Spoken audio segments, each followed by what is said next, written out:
Today we are studying chapter number 2, exercise 2.2. Question number 7 is factorize in the set of complex number.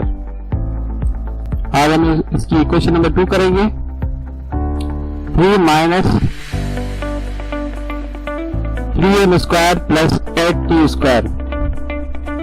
ये set of complex number है, इनके हमने factorise करना है, factorisation करना है. सॉल्यूशन दूसरा हमने क्वेश्चन नंबर 1 की थी.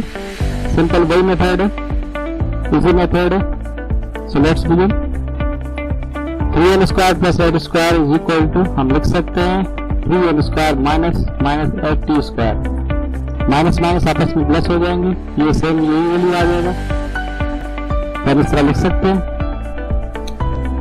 आपको पता होना चाहिए कि -1 इज इक्वल टू आयोडा स्क्वायर के हैं.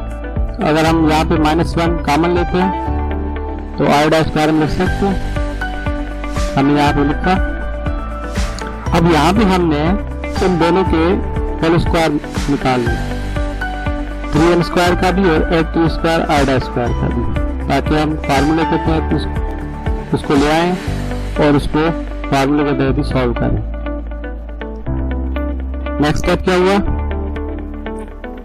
3 का स्क्वायर क्या हुआ √3, m का स्क्वायर था माइनस m रखा, फिर उसके बाद 8 का √ में t का स्क्वायर था आयोडा का स्क्वायर, इस तरह होल स्क्वायर.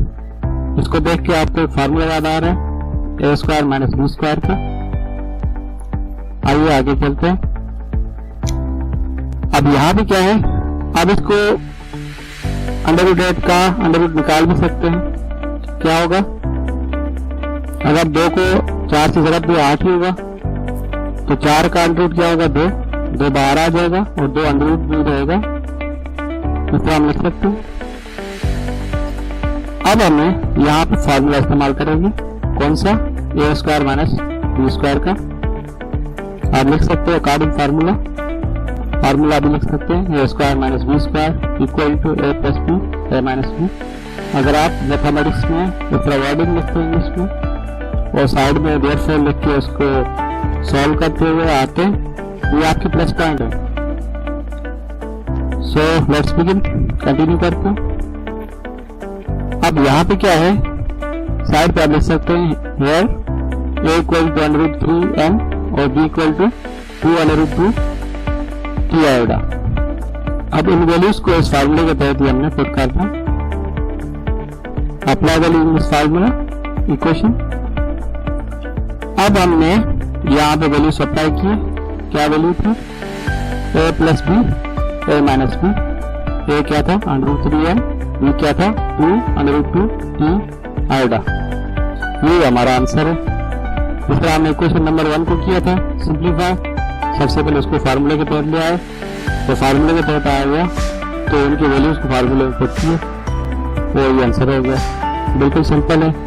ये 2 स्टेप भी हो सकते थे, मैंने इसके स्टेप्स भी बढ़ाए कि किसी भी स्टेप आपको क्यूरी ना हो. तो ये कैसे आ गया, ये नेक्स्ट स्टेप कैसे आया.